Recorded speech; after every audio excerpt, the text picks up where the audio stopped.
Doctor Sajid Kaisrani आपकी खिदमत में हाज़िर हूँ।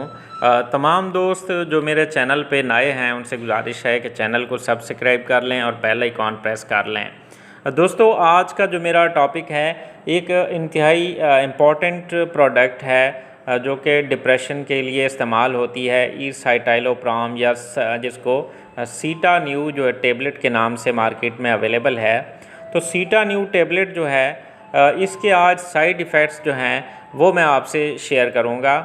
तो सीटा न्यू या एसाइटाइलोप्राम जो इस साल्ट के जो साइड इफ़ेक्ट्स जो कि हो सकते हैं उनमें नाज़िया है, ड्राई माउथ है, कॉन्स्टिपेशन है यानी मुंह का खुश्क होना, कै आना, मतली आना या कब्ज़ भी हो सकती है।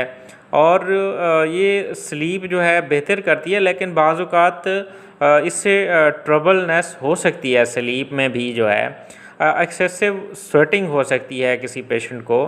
इसके अलावा ये डिलेड एजैकुलेशन करती है, एजैकुलेशन जो है उसको डिले करती है, लेकिन बाज़ औक़ात जो है वो सेक्सुअल डिसफंक्शन भी इससे हो सकता है।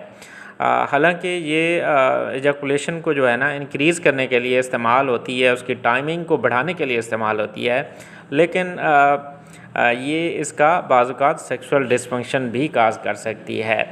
तो इसकी जो आपने एहतियात बरतनी है, जो प्रिकॉशनरी मेजर्स आपने लेने हैं जब आप इस तरह की मेडिसिन ले रहे हों, एसाइटाइलोप्राम, सीटा न्यू, तो आपको चाहिए कि आप मशीनरी हैंडलिंग जो है वो ना करें। इस गोली को खाने के बाद आप जब शाम को खाएं तो उसके बाद आप मशीनरी हैंडलिंग जो है वो ना करें, आप ड्राइविंग ना करें, और उसके अलावा जो है ज़्यादा आप ऊंची जगह पे भी ना जाएं जो है। उसके अलावा जो शार्प आर्टिकल्स हैं जैसे चाकू वगैरह या इस तरह की भी चीज़ें आप इस्तेमाल ना करें।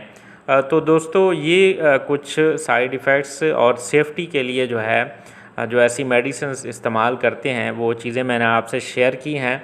उम्मीद है आपको ये पसंद आई होगी मेरी वीडियो। तो इसको कमेंट, लाइक और शेयर करना ना भूलिएगा। शुक्रिया, थैंक यू वेरी मच।